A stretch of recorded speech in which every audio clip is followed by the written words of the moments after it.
Connla of the Fiery Hair was son of Conn of the 100 Fights. One day as he stood by the side of his father on the height of Usna, he saw a maiden clad in strange attire coming towards him. "Whence comest thou, maiden?" said Connla. "I come from the plains of the ever-living," she said, "there where there is neither death nor sin.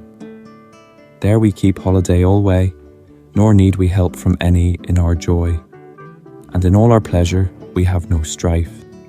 And because we have our homes in the round green hills, men call us the hill folk." The king and ale with him wondered much to hear a voice when they saw no one. For save Connla alone, none saw the fairy maiden.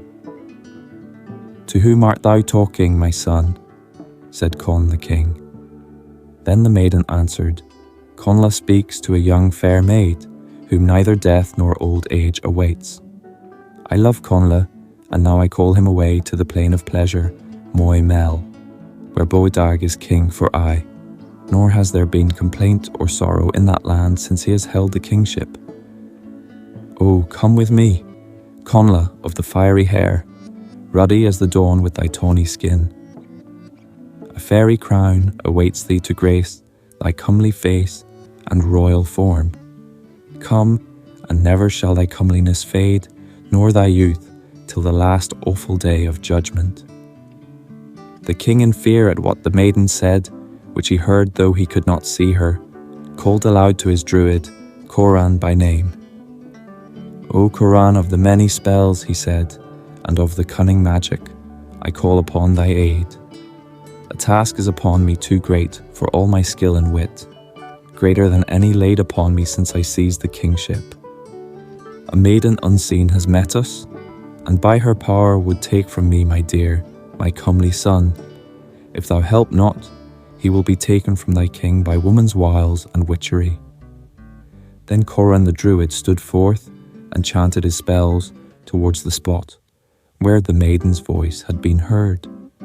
And none heard her voice again, nor could Connla see her longer. Only as she vanished before the Druid's mighty spell, she threw an apple to Connla. For a whole month from that day, Connla would take nothing, either to eat or to drink, save only from that apple. But as he ate, it grew again and always kept whole. And all the while, there grew within him a mighty yearning and longing after the maiden he had seen. But when the last day of the month of waiting came, Connla stood by the side of the king, his father, on the plain of Arcomin. And again he saw the maiden come towards him, and again she spoke to him. "'Tis a glorious place, forsooth, that Connla holds among short-lived mortals, awaiting the day of death. But now the folk of life, the ever-living ones, beg and bid thee come to Moy Mell, the plain of pleasure, for they have learnt to know thee, seeing thee in thy home among thy dear ones." When Conn the king heard the maiden's voice, he called to his men aloud and said, "Summon swift my Druid Coran, for I see she has again this day the power of speech." Then the maiden said, "O mighty Conn, fighter of 100 fights, the Druid's power is little loved. It has little honour in the mighty land, peopled with so many of the upright. When the law will come, it will do away with the Druid's magic spells that come from the lips of the false black demon." Then Conn the king observed that since the maiden came Connla, his son spoke to none that spake to him. So Conn of the 100 Fights said to him, "Is it to thy mind what the woman says, my son?" "'Tis hard upon me," then said Connla. "I love my own folk above all things, but yet a longing seizes me for the maiden." When the maiden heard this, she answered and said, "The ocean is not so strong as the waves of thy longing. Come with me in my curragh, the gleaming, straight gliding crystal canoe. Soon we can reach Boadag's realm. I see the bright sun sink, yet far as it is, we can reach it before dark. There is too another land worthy of thy journey, a land joyous to all that seek it. Only wives and maidens dwell there. If thou wilt, We can seek it and live there alone together in joy."